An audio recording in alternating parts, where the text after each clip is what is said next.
Hello everyone, my name is Fobak, and today I'm gonna be doing a little walkthrough of the new Star and Stripe Climax Battle. Now, I've seen a lot of people having issues with specifically her last phase where she gets 10 last stands. And it makes it difficult with survivability, since in the last phase she also gains the ability to parry, which can be really annoying for survivability.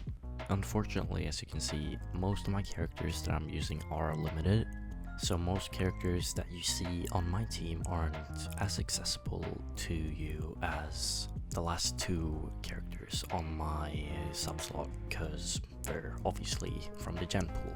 But anyway, a Reddit user uploaded a tier list which perfectly describes what type of characters you would typically like to use in the Climax Battle.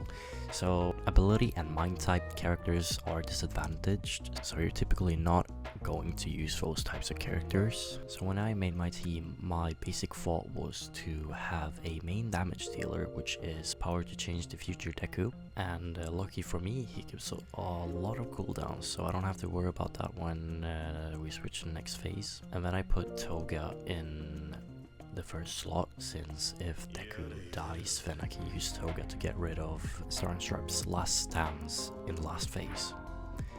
And then I just had Deku in the second slot, just to give purple Deku some healing before he goes on to phase 3.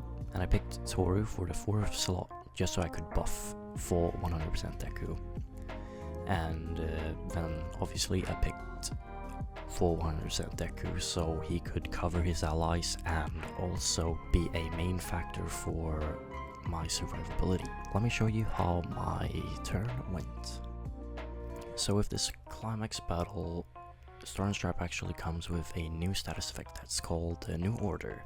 I don't know why this isn't in her first kit, but I'm glad it's here now. Essentially, Star and Stripe gives New Order to her opponents. When the specified conditions presented at the time it was inflicted are met, the status effect will be converted into a particular status ailment.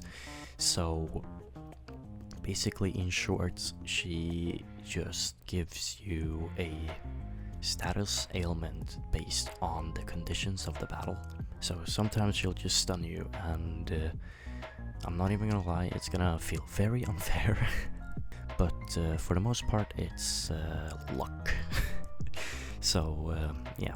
Anyway, for the first two phases, it's nothing special. You kind of have to put more brain power into targeting whenever you're in the first phase and forward.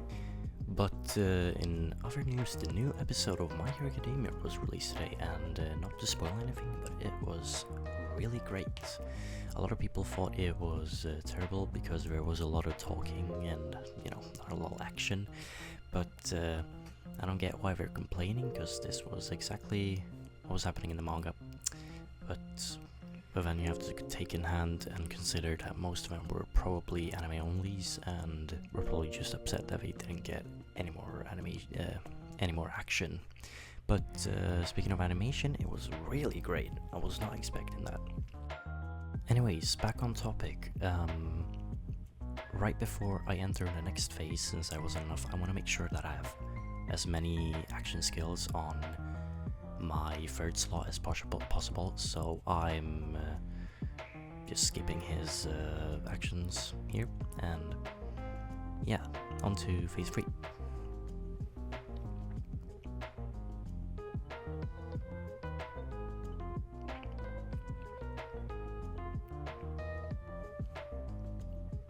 Now, Star and Stripe doesn't hit as hard as she does at phase 4, so you can freely use Folks 100%. I don't know how to say Folks or Full, but you can freely use Full 100% as a shield, meat shield kind of, since he also has a lot of evasion. How might it like? Ignore that. So he has a lot of evasion.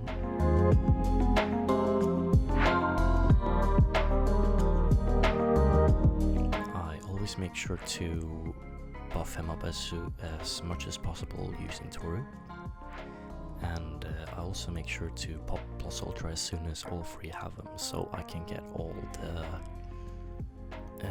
buffs from all the characters and also heal Toru for a little bit.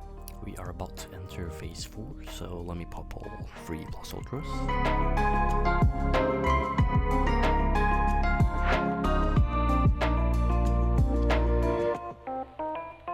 Now that we're in phase 4, now Star Stripe gains parry and sharp eye, which means that evasion will not be as effective in this phase. So I make sure to make full 100% Deku cover the whole team, since he's now unable to die for 6 turns, I think.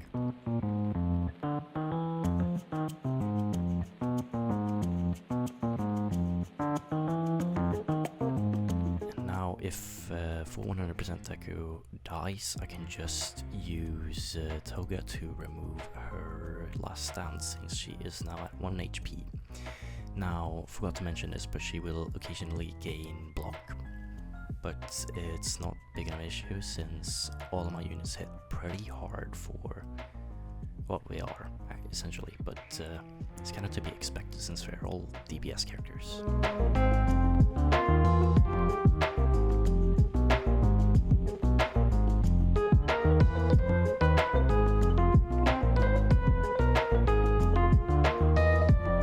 48,000 damage in parry, that is insane.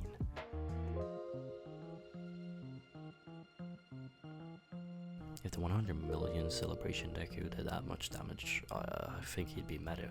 Anyways, Star Stripe is dead. I hope this video helped at least some of you.